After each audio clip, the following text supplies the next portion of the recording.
کراچی کے لال محمد کو بچپن ہی سے کبوتر پالنے کا شوق تھا، مگر انہوں نے کبھی سوچا بھی نہیں ہوگا کہ یہ شوق ایک دن انہیں چائنا کی سیر کروا دے گا۔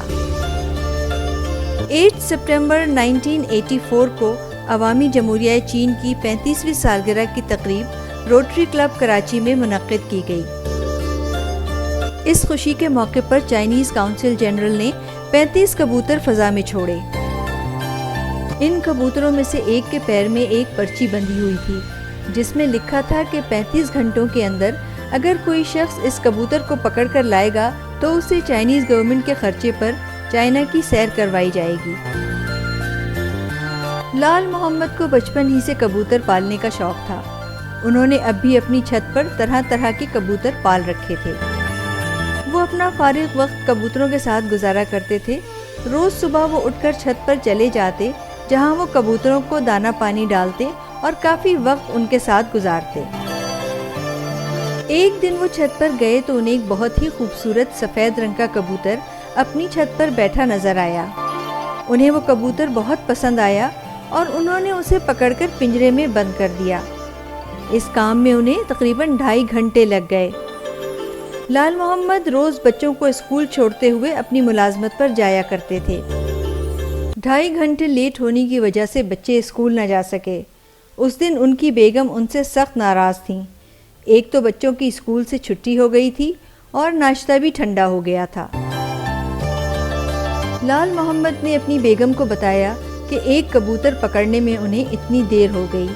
انہوں نے اپنی بیگم کو ایک پرچی بھی دکھائی جس پر پاک چین دوستی زندہ باد روٹری کلب لکھا ہوا تھا۔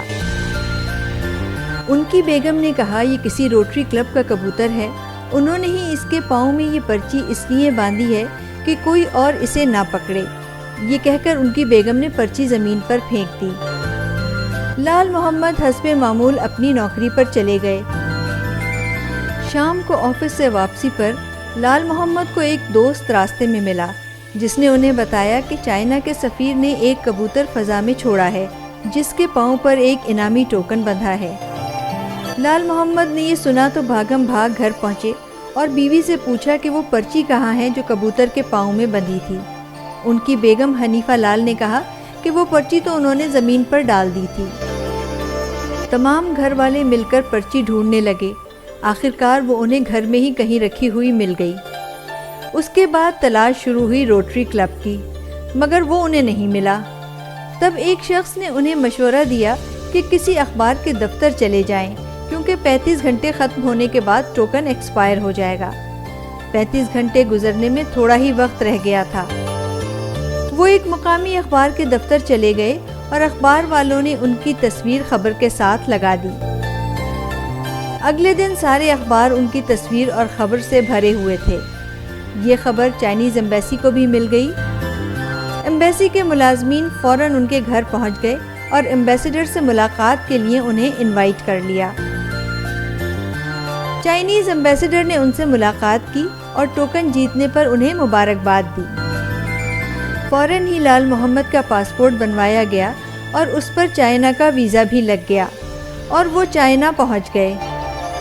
چائنا میں وہ سرکاری مہمان تھے۔ وہ بتاتے ہیں کہ انہوں نے وہاں بہت سیر کی۔ وہاں انہوں نے ماؤ سے تنگ کی یادگار دیکھی، وہاں کا میوزیم دیکھا اور انہوں نے دیوار چین بھی دیکھی۔ اپنے ایک انٹرویو میں انہوں نے بتایا کہ انہیں وہاں کی ٹرینز بہت اچھی اور آرام دہ لگیں۔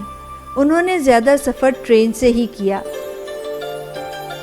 انہیں وہاں کے کھانے بھی بہت پسند آئے اور وہ آج بھی وہاں کے کھانوں کو یاد کرتے ہیں۔ یوں ایک ہفتے کے سرکاری دورے کے بعد وہ بہت ساری حسین یادوں کے ساتھ پاکستان واپس آ گئے۔ لال محمد فالج کے حملے کے بعد سے کافی بیمار رہتے ہیں اور ان کی یادداشت بھی کمزور ہو گئی ہے، مگر آج بھی چین کے سفر کا کوئی تذکرہ ہوتا ہے تو ان کی آنکھیں چمکنے لگتی ہیں۔ دوستو، ایسی ہی دلچسپ ویڈیوز دیکھنے کے لیے آپ میرے چینل کو سبسکرائب کریں، ویڈیوز کو لائک اور شیئر کریں۔ اگلی ویڈیو تک کے لیے قرۃ العین کو اجازت دیجیے۔